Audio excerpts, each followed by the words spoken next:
Hi everyone, this is Arvin. It's been a while since I've done any of these videos, but I'm really excited to talk a little bit about this new texturing method I'm trying to develop. Um, I'm just going to show it here for a second.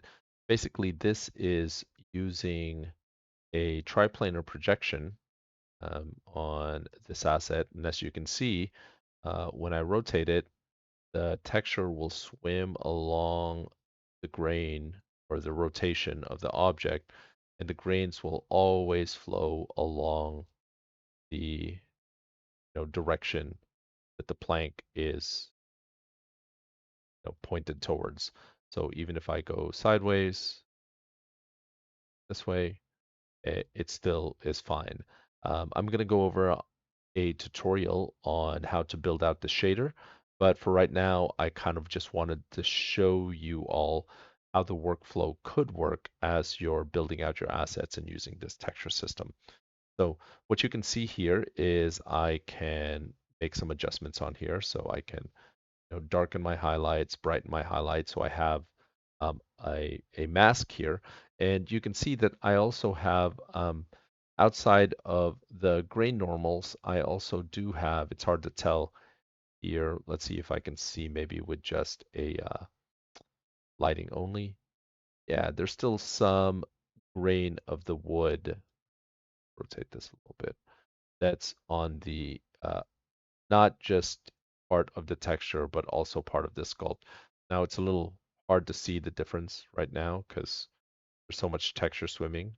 But you can see right here, there's a sculpt there, as well as obviously along the edges. You can see the normal detail on the edges. The awesome part to this is that I am actually using zero textures other than the tiling texture that's going on top of this. So if I pop open this asset, you can see that it has absolutely no UVs, right? So my workflow is going straight from ZBrush into the engine, and I'm also pretty optimal. I'm coming in at, well, this one's a little dense, 150,000 triangles. I think I can probably lower this a little bit. But even with that, that's really not, if I'm just careful with how many assets I'm bringing into the scene, it's really not that big of a problem. So let me go over into ZBrush to show you all kind of how the technique works. Here's a quick wood plank that I sculpted. I'm going to first flood it with a black vertex color. So I'm just going to go ahead and select black, build the object. And then from here, I'm going to scroll down to masking, and I'm going to mask by smoothness. And it's really hard to see, but I can just trust that this has been masked. I'm also now going to control click and invert the mask and then fill it with red. So now I have the edge highlighting that I can use inside of the engine to brighten or darken. And then I can do the same with green and blue if I want to add like some variation on the tiling texture that I'm having on this particular, part of the asset. Basically, I have four different texture layers that I can add on top of this, as well as a plethora of other just, either a hue variation layer or maybe even a roughness variation layer, anything like that. From here, uh, as I said, the density of the mesh is not bad at all. So I'm looking at it. We're at um, these are vertices, as far as triangles go. We're looking at, yeah, we're actually right around the same, about 260 triangles, right? So, but I don't want to be wasteful. So I'm going to go ahead and reduce it. So I'm going to go to Z plugin. I'm going to make sure this use and keep poly paint is turned on, right? And then I'm going to go to it at like what I expect to be the closest camera view I'll have on this asset. So I'm going to say maybe right around here. And then I'll hit decimate current. Sorry, I'll hit pre-process current. It's going to run the pre-processing, and then I'll go over to decimate current. And you can see that it swam a little bit. The texture shifted a little bit, but it's not really bad. If I really need to, I can always crank up this value of poly paint weight, and it can hold some of that a little bit better. So in fact, let's go ahead and try that again. I'm going to go ahead and bump this up to, let's say, 35. I'll reprocess the decimation master. And then from there, I can go over and say decimate current. And there we go. That kind of landed a little bit better. From here, I'm going to go ahead and export to the desktop. So I'm just going to pause my recording while I do that. All right, and now that I've exported it, I'm going to go ahead and minimize ZBrush, and then I'm going to drag and drop that asset into Unreal Engine. So I'm just going to grab it from my desktop and drag and drop it here into the content browser.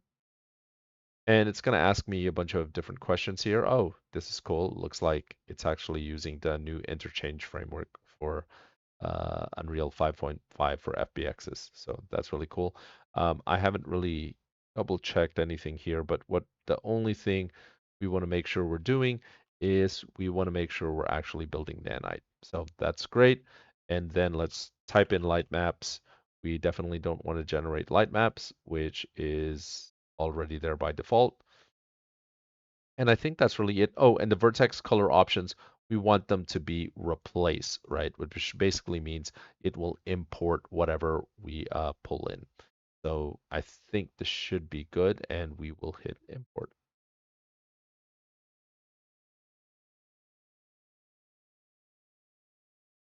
All right, I'm going to pause it real quick.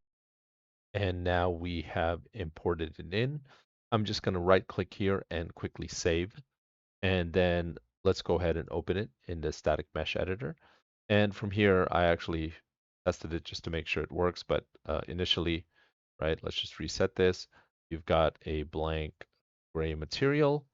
And then if I apply that wood material on it, you can see that it applies on it well as it does anywhere else.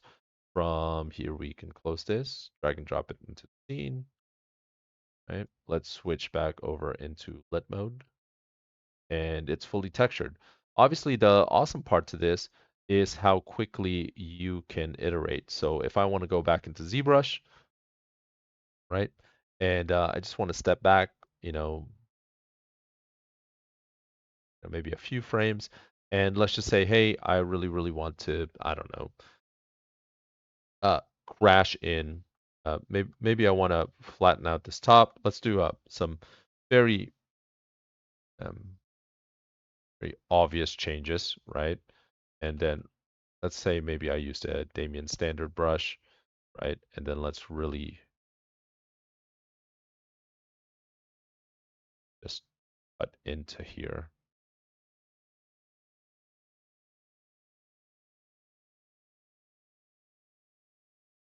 right? Let's say for art direction, we really, really wanted this. And then I'll just smash in a little bit of this detail.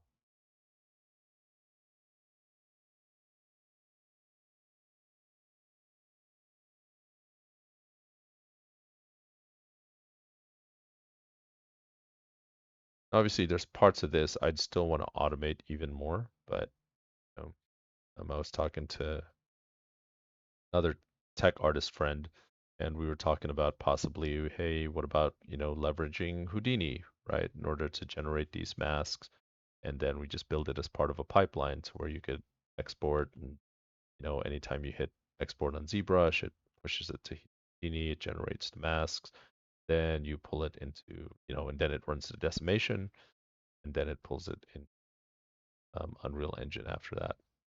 And yeah, I mean, it's definitely a possibility, um, or even Blender perhaps. All right, so let's say we like this. The some of the problem with it is that these aside from ZBrush, some of the software really do still struggle with highly tessellated meshes. So, all right, so let's say this is good. Let's go ahead and say we'll generate another mask, right? So we'll go to Z plugin. Um, sorry, first we'll fill it again with just a black color. So and this is, I think, where I really would like to have some sort of automated method, right? Where I can just hit export from the sculpt. So we'll fill the object. again, we'll go here and from uh, we'll go to masking, and under masking, we'll mask by smoothness. We'll invert that mask, and then we'll fill it again with red.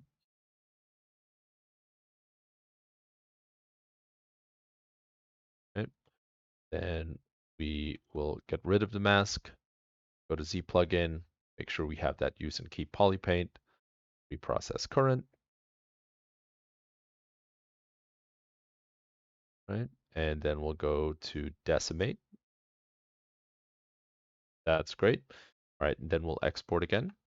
All right, the export is done, so we'll go ahead and minimize ZBrush, go back into the Unreal Engine and just hit re-import. And a re-import should automatically just update everything with textures. So there we go. There's the little cut into the mesh. And that's it. It's a just very, very quick way to start iterating on building assets and art directing assets. Again, I'll probably be doing some more in-depth tutorial on how that shader is set up, as well as yeah, maybe talk a little bit more about the workflow. I also definitely wanted to give credits to where it's due. So this is a asset pack that I purchased on Humble Bundle. I can't quite remember which studio built it, but I'll make sure to leave a link. I also wanted to give a lot of credit for a YouTuber named Alex.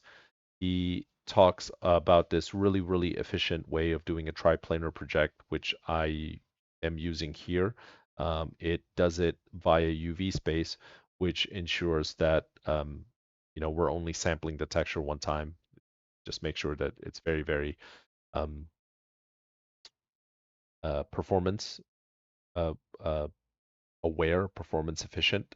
There's some things I've added to it. So, but I'll put those links in the description. Thank you all so much, and until next time.